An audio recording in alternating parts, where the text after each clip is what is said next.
Hello friends, I hope everyone is staying safe, staying at home. In this particular video, we are going to cover two important concepts of portfolio management, that is covariance and correlation.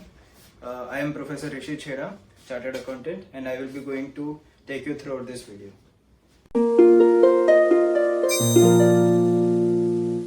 Okay guys, so coming to the second and most important part of this video, correlation coefficient. So first part we dealt with covariance, and while dealing with covariance I just said that there was one biggest drawback in covariance, and that drawback was the magnitude or the quantum or the number that we calculate while calculating covariance. For example, the answer is minus 1,10,000. I just said that this 1,10,000 was irrelevant for us. So now how to make that 1,10,000 relevant? ठीक है, अभी वो 1,10,000 का use हम कहाँ पे करेंगे, कैसे करेंगे, that we are going to deal while calculating correlation coefficient. So सबसे पहले before I start with the term correlation, या फिर मैं उसका फर्दर एक्सप्लेनेशन स्टार्ट करूं, I want you to understand the meaning of the term correlation. ठीक है, सो relation, correlation, जैसा हम लोग ने कोवेरियंस वर्ड को स्प्लिट किया था. कोवेरियंस का मतलब क्या था, को और variance. So covariance means joint deviation. ठीक है, so correlation is as simple as that. जैसे हम सिंपल टर्म्स में रिलेशन की बात करते हैं, रिलेशन बिटवीन टू इंडिविजुअल्स. ठीक है, वैसे यहाँ पे correlation is nothing but the term relation, लेकिन उसको और भी सिस्टमेटिकली एंड और ही मेटिकुलसली डिफाइन किया गया एज कोरिलेशन. ठीक है, so correlation is nothing but relation, but जैसे हम लोग नॉर्मल टर्म्स में रिलेशन वर्ड यूज करते हैं, यहाँ पे the more you can say more precise word is correlation, and correlation coefficient is nothing but correlation. ठीक है, so अभी correlation क्या है? Correlation is nothing but a statistical measure of relationships between the relative movement between the two securities. Now तुम लोग को मालूम होगा कि ये जो relative movement है, ठीक है, relative movement यानी कि opposite movement या same movement, यानी कि moving in the same direction or moving in the opposite direction, that was calculated using covariance. ठीक है, वो दो particular securities, when I used to calculate the covariance between the two securities, what I used to get, I used to get the relative movement between the two securities. Relative movement मतलब movement of one in relation to another, movement of one in relation to another, यानी कि एक move करते हैं तो दूसरा कैसे react करते हैं, कैसे मूव करते हैं, is relative movement. So if one moves in the same direction, if one moves in a particular direction and other moves in the opposite direction, then what is the relative movement? That they both move in the opposite direction. So relative movement between the two securities का जो relationship है, उसका strength कितना है, is nothing but covariance. I am repeating again. जो relative movement है between the two securities, whether it is opposite movement or whether it is the same movement, उसका relationship का स्ट्रेंथ कितना है. मतलब अगर ऑपोजिट मूवमेंट में है वो लोग दोनों, तो ऑपोजिट मूवमेंट का स्ट्रेंथ कितना है, बॉन्डिंग कितना है. ठीक है, अगर मैं बोल रहा हूं कि ए एंड बी, ये तो both securities move in the opposite direction, then what is the strength of this two securities moving in the opposite direction. So how well proportionately they both move in the opposite direction, ये कौन बताता है, correlation coefficient बताता है. So minus 1,10,000 बोलू, plus 1,10,55,000 बोलू, ये क्या है, कोवेरिएशन है. कोवेरियंस क्या बोलता है कि ये पता नहीं, ये भाई ऑपोजिट मूवमेंट है, ये क्या है, ये सेम मूवमेंट है. प्लस वाला जो साइन है वो सब सेम डायरेक्शन वाले, माइनस साइन वाले वो ऑपोजिट डायरेक्शन वाले. अरे हाँ भाई, तूने ये बता दिया कि ऑपोजिट डायरेक्शन है एंड सेम डायरेक्शन है, समझा मुझे, बट कितने हद तक, like what is the bonding between this two securities, ये दोनों बॉन्डिंग, ये दोनों सिक्योरिटीज का स्ट्रेंथ कितना है, कि अगर ये पर्टिकुलर सिक्योरिटीज 5% से ऊपर जा रहे हैं तो क्या यही ऑपोजिट डायरेक्शन जा रहे हैं, मतलब नीचे जा रहे हैं. मतलब if this securities moves up by 5%, is this particular security going to go down exactly by 5%. अगर ये पर्टिकुलर सिक्योरिटी एग्जैक्टली 5% से ही नीचे गिर रहा है, then there is going to be a very strong bonding between these two securities, but in the opposite direction. If both move in the same direction, अगर ये 5% से ऊपर जा रहे हैं, ये भी 5% से ऊपर जा रहे हैं, that means they both move in the same direction and also they have a very strong bonding. But on the other hand, अगर ये 5% से मूव कर रहे हैं ऊपर और ये सिर्फ 0.5% से ऊपर मूव कर रहे हैं, तो क्या ये दोनों में स्ट्रेंथ है? नहीं है। हाँ, लेकिन मुझे ये पता है कि कोवेरियंस में प्लस है नहीं, इसके लिए both move in the opposite direction, लेकिन वो दोनों का बॉन्डिंग कितना है is represented by correlation. So understanding the meaning of this terms is also important. तुम लोग को पोर्टफोलियो मैनेजमेंट को ऐसे फॉर्मूला के बेसिस पे बाय हार्ट करके you just don't need to have the formulas in your head and solve the questions. ठीक है, तुम लोग को ये सब फॉर्मूलाज को लॉजिकली अंडरस्टैंड करना है and then you should be able to try the sums, because कैसे formula sometimes might not help in the exams. Okay, so meaning मैंने एक्सप्लेन कर लिया.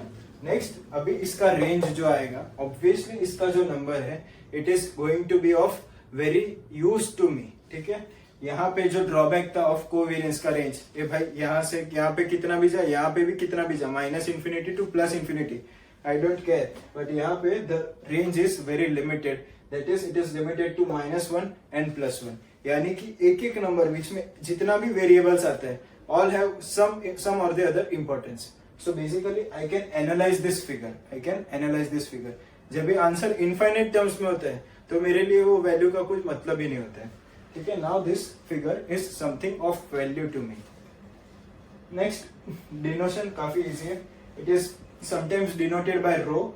ये रो को ऐसे सिंबलाइज किया जाता है, और it can be denoted by R between the two securities, क्योंकि कोरिलेशन कभी भी खुद के साथ नहीं निकाल सकते, खुद का किसी और के साथ. So correlation between security A with security B. Next is calculation of correlation. इसका फॉर्मूला पे जाते हैं. Before we get into this formula थोड़ा सा रिवाइंड करते यही वीडियो में एंड जाते हैं कोवेरियंस के तरफ. कोवेरियंस जब भी हम लोग ने किया था तभी मैंने तुम लोग को बताया था कि एक पर्टिकुलर सिक्योरिटी का डिविएशन है एंड दूसरे सिक्योरिटीज का डिविएशन है. चांसेस है कि there will be same movement in any particular market condition, whether it is good, normal और बैड.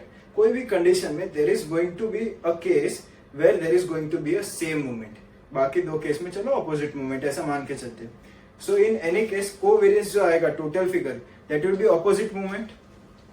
क्योंकि माइनस साइन का पल्ला भारी है. ठीक है, सो पॉजिटिव मूवमेंट ने ट्राई किया ऑपोजिट मूवमेंट को ऑफसेट करने का, लेकिन वो पूरी तरह से ऑफसेट कर नहीं पाया. तो वो जितना ऑफसेट कर पाया उतने उसने ऑफसेट कर लिया. अभी बैलेंस की बात करते हैं. बैलेंस जो मेरा फाइनल आंसर है दैट इज नेगेटिव मूवमेंट. ठीक है, now you try to understand that the joint deviations were diversified to a certain extent. Diversified मतलब कोई ना कोई एक मूवमेंट था जो उल्टा इफेक्ट दे रहा था. ठीक है, so I want you to understand the entire process जो मैंने अभी बताया. वो मेरा प्रूव करने का पॉइंट ये था कि कोवेरियंस जो है, this covariance is anyways going to be greater than the individual variances और individual deviations of each of the securities. So in any case covariance cannot exceed, I repeat, covariance between the two securities cannot exceed the product of variances of each of the securities taken individually. ठीक है, अगर मैं individually security ए का variance लूं, individually security B का variance लूं, मतलब ए का डिविएशन कंसीडर किया और बी का डिविएशन कंसीडर किया. ठीक है, so there is no particular deviation which is offsetting in nature. यहाँ पे मैं कैलकुलेट करते हुए there was one particular point where there are chances of some offset, but ये दोनों केसेस में there are no offset. So covariance, ठीक है, covariance between the two securities is always going to be less than the product of each of the two securities. मतलब covariance कभी भी बड़ा हो ही नहीं सकते. ठीक है, ये दोनों का प्रोडक्ट जो है वो हमेशा बड़ा रहेगा, ज्यादा से ज्यादा इक्वल होगा. That is there is no offsetting. Both move in complete opposite direction. So when both will move in the complete opposite direction, in that case, or both will move in the complete same direction, in that case covariance maximum इससे equal हो सकते हैं, लेकिन covariance इससे कभी भी बड़ा हो नहीं सकता है. ठीक है, सो इन एनी केस जब भी न्यूमरेटर अगर डिनोमिनेटर से बड़ा ही नहीं होगा, ठीक है, न्यूमरेटर अगर इन एनी केस डिनोमिनेटर से बड़ा नहीं होगा, so the value of this particular fraction is not going to exceed 1. ठीक है, अगर न्यूमरेटर बड़ा होता तो ही answer would be greater than 1. So in this case the range will be -1 to +1. ठीक है, अभी if r is equal to 1 मतलब आगे प्लस साइन है, indicate both move in the same direction. both the securities move in the same direction. But यहाँ पे +1 का indication यही नहीं है कि both move in the same direction, ठीक है, but not only in same direction but in exact proportion as well.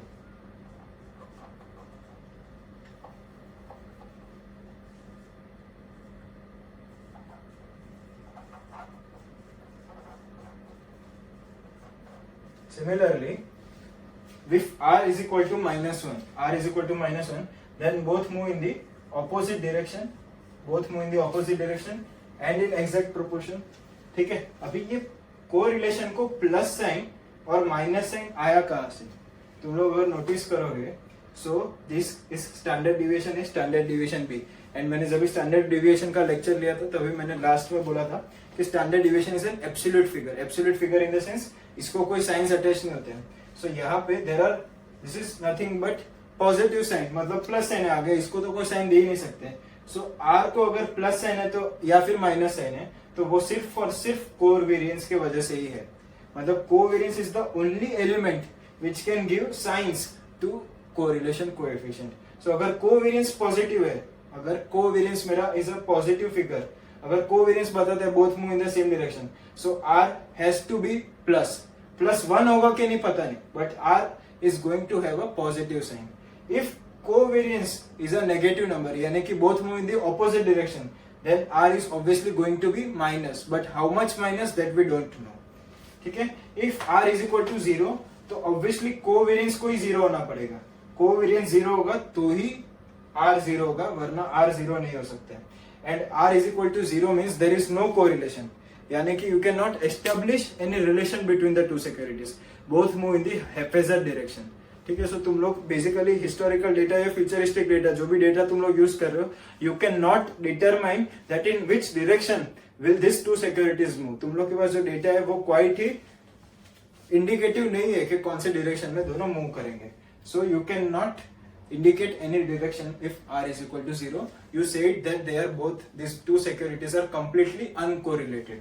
ठीक है, अभी obviously अगर r 0 से 1 के बीच में है कहीं पर, ठीक है, then obviously for example if r is equal to +0.5, r is equal to +0.5 indicates that they both move in the opposite direction. क्यों? क्योंकि प्लस साइन है. ठीक है, बट कितना स्ट्रॉन्ग है, सो जैसे ही 0 to 1 के स्केल पे हम आगे आगे बढ़ते जाएंगे उतना स्ट्रेंथ और बढ़ते जाएगा, उतना बॉन्डिंग और बढ़ते जाएगा. सो r is equal to 0.5 is a relatively positive correlation. r is equal to 0.8 has a further strong correlation than 0.5. ठीक है, तो जैसे जैसे r 1 के तरफ जा रहे हैं उतना वो और पॉजिटिव होते जा रहे हैं, उतना वो लोग दोनों का मूवमेंट्स और ज्यादा strongly in the same direction हो रहे हैं. ठीक है, क्योंकि सेम डायरेक्शन तो प्लस या माइनस साइन से डिनोट होता है. Similarly r is equal to -1 is perfect negative correlation. तो फिर r का 0 से लेके -1 का जो रास्ता है, सो जैसे जैसे आगे आगे जाते जाएंगे द सिक्योरिटीज जो पहले नेगेटिवली कोरिलेटेड थे वो अभी और स्ट्रांगली नेगेटिवली कोरिलेट होंगे. मतलब वो लोग का बॉन्डिंग, वो लोग का movement is going to be more strong if the r goes towards -1. ठीक है, so obviously if you want to attain diversification benefits, ठीक है, एज एन इन्वेस्टर, मैंने तुम लोगों को स्टार्टिंग में बोला था, as an investor you are always going to want diversification benefits. Why? Because it is going to minimize your risk. So if you want to minimize your risk, you are going to include those securities which are having negative correlation. Why? If they are having negative correlation, means they both move in the opposite direction. By including stocks which move in the opposite direction in your portfolio, you are trying to diversify away your risk. ठीक है, and in this process of diversification, you are always going to aim to include securities with a perfect negative correlation. Perfect negative correlation of -1 is something which is desirable but not achievable. In this practical world, there are no two securities which have a perfect negative correlation. कि भाई एक अगर 10% से बढ़ा तो दूसरा 10% से गिरेगा, ऐसा कोई भी दो सिक्योरिटीज नहीं है. अगर कोई मिले तो मुझे बताना. ठीक है, so if r is equal to -1 then theoretically that is the best investment advice. ठीक है, तो वो पर्टिकुलर दो सिक्योरिटीज में इन्वेस्ट कर देने का if they both move in the opposite direction plus both are perfectly negative correlated. ठीक है, so as an investor you are always going to try to include stocks with negative correlation. This is one of the most important conclusions from this particular part. And correlation का मतलब समझना जरूरी है. Correlation is nothing but covariance का थोड़ा सा advance and more usable form.